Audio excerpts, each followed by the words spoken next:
kung nakita nyo kabayan yung parang gatla na yan, dito nakaharap yan. At saka yung guhit na yan, dito din nakaharap yan. Kaya yung timing niya nandun. At saka ito, nakaharap dito kabayan. Yan, magbibiling dapat ng ganyan. Tapos hihinto. Okay?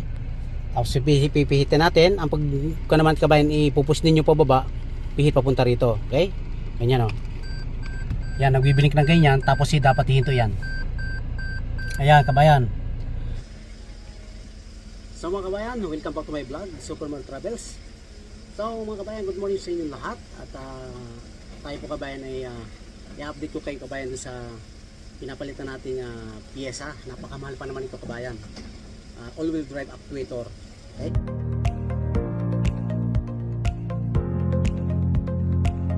Okay?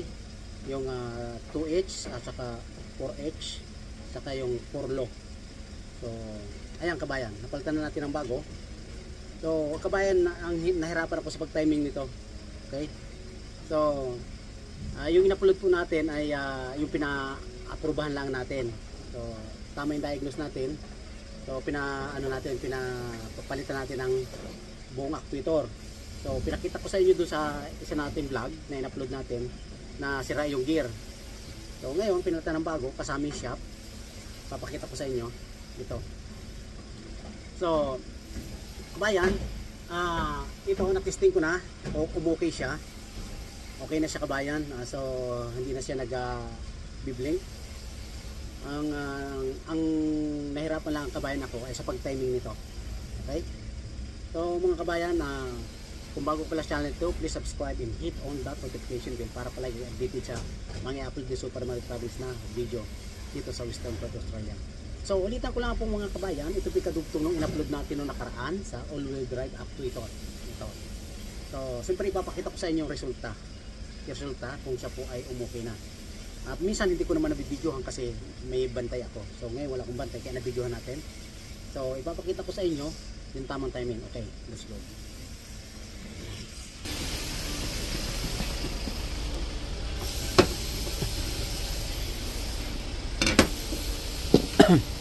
Ito po kasi kabayan,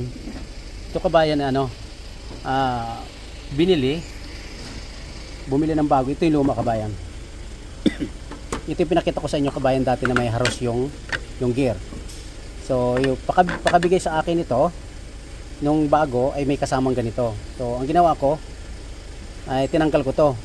So tiniming ko na lang. So kung hindi ko tatanggalin ito, mahirapan ako kasi magtatanggal tayo ng transfer case. Okay? Nakapasok ito dito. Ayan. So, kapag inanin nyo ito, iikot ito. Ayan. Ayan kabayan, umiikot yan. Kasi may gear to, at gear din to. So, plastic lang to. So, nakaganyan kabayan yan. Yung bago na assembly, ay may kasama ng ganito. So, para mapadali ako, kasi malaking trabaho, tinanggal ko, binaklas ko din sa symbol ko, tinanggal ko tong shop doon sa bago. So yung shop na nandoon naka-install doon sa transfer case ang ginamit natin. So kasi kung tatanggalin natin yon ay malaking trabaho, pababa natin transfer case. So ito kabayan ng timing nito. Okay, tuturo ko sa inyo. So ito kabayan ng timing nito. Kung nakikita ninyo itong ano na to, kung nakikita niyo yung tabi na yan, yan. At saka may conceal din dito yan. Ito, tatanggalin ko. Para makita nyo. Ayan. Kita nyo to? Nakita nyo itong conceal na to? Conceal yan. Ito yung timing yan ito. At saka ito. So, ayan. Ito. At saka ito. So, may timing din dito sa gear yan. May timing din dito yan. Lagay natin muna kabayan. Kailangan kasi may shoot ninyo sa butas yan, oh. Itong pin. So mga kabayan, pag kayo magkakabit doon, ito ang uunahin ninyo. So kabayan, pag kayo magkakabit, ito ang unahin ninyo, ipapasok ninyo doon sa shop. Dito. Assuming na kabayan ito ay nandun sa transfer case, ito yung nandun sa naiwan. So ipapasok ninyo yan doon, dito. kabayan, assuming na kabayan ito yung nasa transfer case. So ipapasok ninyo ito, itong unahin ninyo. Ipapasok ninyo po ganyan. So kailangan kabayan, ito, i-atras nyo muna to. Lalagitik naman yan eh. Tak, kahit paluin nyo lang ang kamay yan, lalagitik yan. Ibig sabihin naka 2-wheel drive yun. Papaluin nyo ng kamay, lalagitik yan, i-atras ninyo, papasok. So pagkatapos ipapasok ninyo to, ganyan. Nakapasok na kabayan yan, ang magiging laman yan ay ganito. Ganyan. Sasagad ninyo. Ayan kabayan ang magiging labas niya. Ayan, nakarap yung gear dyan. Yan. Tapos para nakarap yung gear, ipapasok ninyo itong timing. Papasok ninyo yan dyan. Yan. Papasok ko muna kabayan ha. Dapat kabayan, pag naipasok na ninyo doon sa shop, ito kabayan ay assuming na nasa transfer case ito. Ipapasok niyo muna ito. Pag nakapasok na ito, ipapasok naman ito. Dapat kapag pinasok niyo ito, naka-timing dito.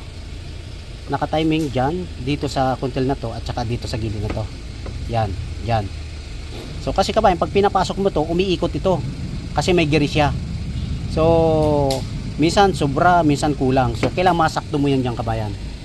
Ayan, yung timing. Kailangan masakto mo yan doon yon. Yan. Yung timing na yan. Doon sa ano na yan. Ito naman may parang may bakal na to. Dito siya nakarap. Ayan. Yan, ganyan kabayan. Pagkatapos kabayan, gagawin niyo, i-store niyo to. Ito kabayan, nahuhulog itong mga pin na to. Yung ano nito, yung dulo nito, ilalagay niyo ng grasa para pag, kasi naka tiwarak ito kabayan eh. Ilalagay ng grasa kasi ang style niyang kabayan, nasa ilalim kayo. So medyo mahirap ito kabayan. So ang gagawin niyo, lalagyan ng grasa yung pin, saka itong pin dito, ito nabunot ito wala to yung timing. Yan, walang timing yan. So yung mga dulo nitong pin na to, lalagyan nyo ng grasa para hindi siya mahulog. Kasi nga kabayan, naka-tiwarak to. So, ang style niyang kabayan, kapag nasa taas kayo, nakaganyan kayo kabayan yan. Habang kayo nag-timing. Nakaganyan kayo. Kaya kapit-kapit niya, kakapitan ninyo yan. So, hindi ko na ipakita kanina kasi wala tayong nag-video. So, mahirap ito kabayang ikabit. Ganyan. Kapit nyo ng ganyan. Tapos habang kapit nyo ng ganon, nalagyan nyo ng pin, ilagay nyo na to, ilagay nyo to, ayan, hindi na mahuhulog yan kasi may grasa na, kasi may pressure eh. Tapos ito, ilagay nyo din to, ayan, yan naman kabayan, magsasakto yan doon sa gear, yan. Kapag kabayan, nandun na yan, hahawakan ninyo kabayan yan, hawakan ninyo yan. So before that kabayan, may timing din to kabayan. Nakikita niyo yung guhit na yan? Sandali, kuha ko ng ballpen. Kung nakikita niyo kabayan yung parang gatla na yan, dito nakaharap yan. At saka yung guhit na yan, dito din nakaharap yan. Napipihit ito kabayan eh. Yung pula na yan, napipihit yan. Minsan pumupunta dyan yan. So, kinakailangan, timing mo dyan. Dito. Dito. At saka yung gatla na yan. Yan ang timing yan. Dito. Okay? Bago chichikinin nyo yan, kailangan timing niya nandun, at saka ito nakaharap dito. So kabayan, ngayon pag nalagay na nyo kabayan yan, ang style niya ninyo kabayan, nakaganyan kayo sa ilalim. So kung nakaganyan kayo sa ilalim kabayan, ang gagawin nyo kabayan, ganito, kukuha kayo ng kasi kabayan, ito isusok mo rito kabayan, kasi isusok mo ito rito. Ayan, ipapasok mo yan dyan. So kung tatanungin nyo, Super Mario Travels, kung ilalagay namin yan, ay pa mahuhulog yung mga gear. So yun, magandang tanong kabayan yon. So kailangan kasi may kapit ito kabayan, kasi nakaano kayo. Ang gagawin nyo kabayan ganito, assuming kabayan nakapasok na ha, nasa loob ng transfer station shop, nakatiming na lahat yan, nakatiming na lahat yan, nakaganyan sa iyo yan. Yan, kakapitan mo yan kasi malalaglag yung mga gear. Okay, ayan. So, at don't forget yung timing din dito. Yan. Ayan ha, don't forget. Dalawa yan, yung guhit na yan at saka yung pinakang gatla na yun, maliit na gatla na yan. Yan, maliit na gatla na yan. So, kapag nasa taas na kabayan, habang yung isang kamay mo na kanan ay nakaganito sa screw. Nakaganyan sa screw. Nakaganyan sa screw. Nakaganyan sa screw yan. Pagkatapos yung isang mong yung kaliwang kamay naman, kasi kaliwang kamay ang pipisto ron, ilalagay mo ito ngayon dito, itatakip mo. Yan, hanggang hindi nagsasakto kabayan to kasi may pin yan doon, oh, doon papasok yung pin yan, oh. Doon yung papasok yung pin yan. Yan papasok. Huwag mo itong tatanggalin kabayan, itong isang kamay mo rito habang nakaganyan siya dito, habang pinapasok mo to, nakaalala yung kamay mo habang pinapasok mo ito. So kapag pumasok na kabayan yan, ito ang itsura niyan. Pag kayo na sila, kakapain lang nyo pag nasa ilalim kayo. Yan, itatapat lang nyo sa mga butas-butas. Mahirap itong kapain kabayan. At nandito yung ano ninyo, nandito yung screw ninyo. Mararamdaman niyo kabayan, mararamdaman niyo kabayan bababa ng ganyan yan. So kapag pumasok yan, saka tatanggalin niyo ito. Yan, kapit-kapit niyo ito ngayon. Hawak niyo ito ngayon. So lalagyan niyo na ng screw dito. Lalagyan niyo. Okay? Mahirap yung timing. So ito, may hose dyan. Ito, hose. Yan, hose, tatanggalin mo yan. At saka itong connector lang naman. Ito yung bolt. Yan. At saka yan. So yun kabayan, kasi yung shaft kabayan, nandito nakatutok yan, yung shaft dito. Yan, nakaganyan kabayan yan. Oh. Nakaganyan kabayan yan, ester yan. Dito nakatutok yan. Nandito yung shaft yan. So ganun kabayan nangyari. So nahirapan ako nga, nakailang baba ako, naka-6 yatang baba ako bago ko nakuha yung timing kasi pumapitik eh. Napakamahal ito kabayan. So kaya kailangan sureball yung pa-approval natin. So narurong dahil din naman tayo, kaso kinakailangan sa ganitong malaking pyesa kasi natin ang gusto. Okay? Ayan kabayan ang loob niyan. Okay?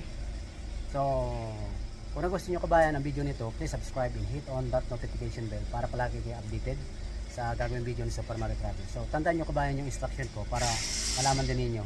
Mahirap. Ako lagi ako nagbababa nito.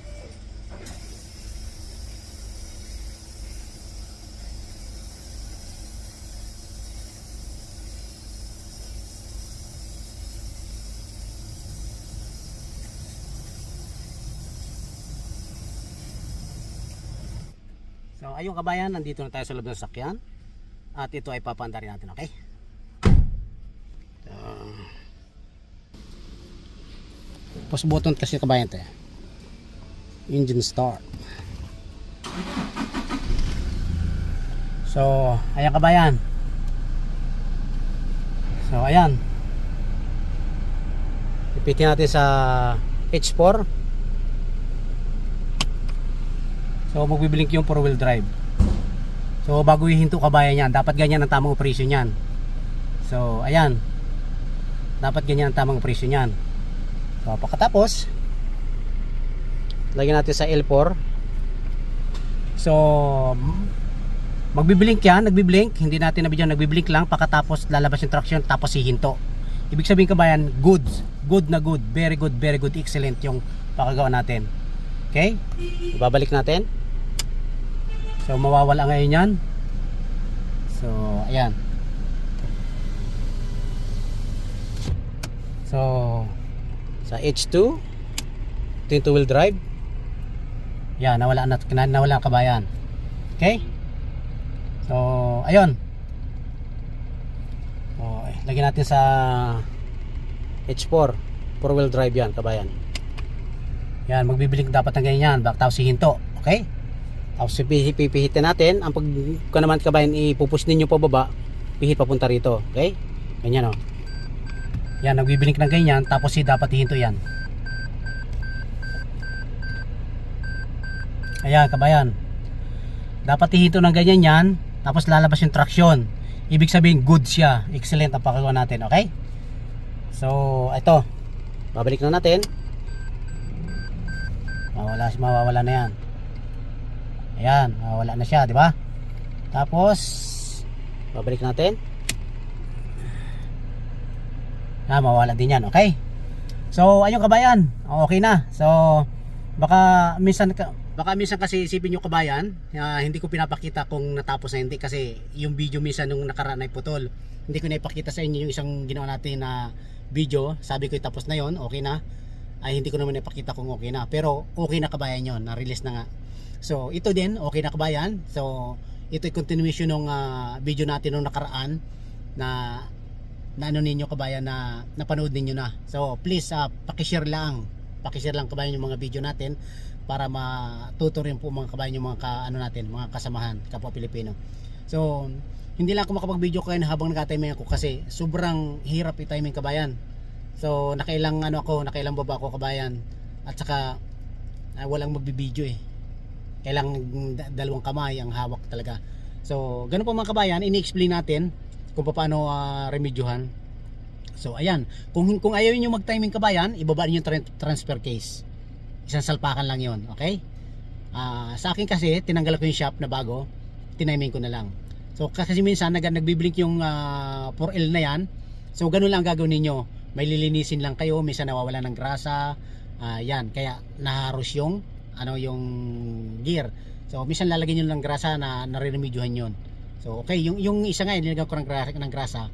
Hanggang ngayon ay nung i-start ko kanina bago ako magpalit, umuki siya. So ibig sabihin nadal sa grasa, pero haros na rin yon. Ibig sabihin ay in the future ay masisira na rin. Okay? Okay mga kabayan, this is Super Mario Travels. Please subscribe and hit on that notification bell para palagi kayong updated kay Super Mario Travels. Once again, this is Super Mario Travels, Western Perth, Australia.